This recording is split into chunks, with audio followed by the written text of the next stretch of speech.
Guys, good morning, no? May ituturo ko sa inyo paano natin i-off ang status sa ating messenger para di malaman na online tayo. Maraming paraan yun guys, no? Sinabi ko lang yun guys, para tutorial ko lang guys. Hindi naman ako master nito gumagawa pero nadaanan ko lang na to. Gagawin ko lang to kasi para malaman nila paano natin mag-off status para makita nila hindi online. Tuturuan ko kayo paano gagawin. At huwag mong kalimutan mag-subscribe sa ating Truck Mechanic Ligid Vlog Troubleshooter sa YouTube channel and Ligid Vlog and Facebook page. And yan lang guys, no? Umpisa na natin. Hello guys, andito naman tayo sa Facebook natin, no? Punta na tayo sa Messenger natin. Yan. Dito sa dito sa ating Messenger. Yan, Messenger. Tapos punta tayo sa dito.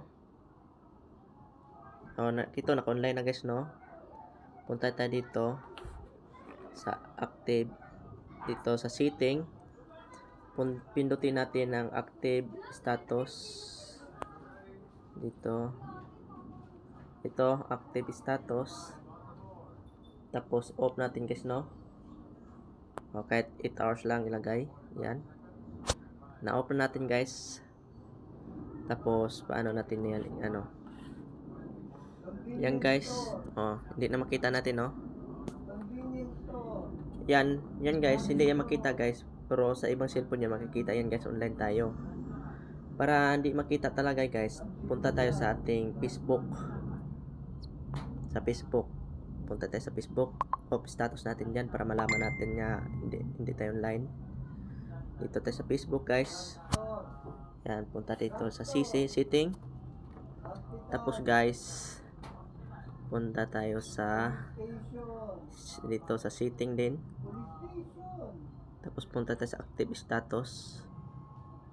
Saan yun? Active status. Ito guys. Tapos naka-on dito ang active status. Off natin yan. Tingnan mo. Off na. Off na guys, no? Balik tayo sa Messenger. Dito sa Messenger, balik tayo. Tapos dito, on natin active status. Hindi na yung malaman guys kasi naka-off na daw sa Facebook para malaman nyo.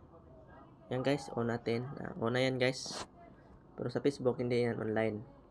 Dito lang mag-online guys, no? Yan, no? Yan lang guys, at thank you very much at God bless.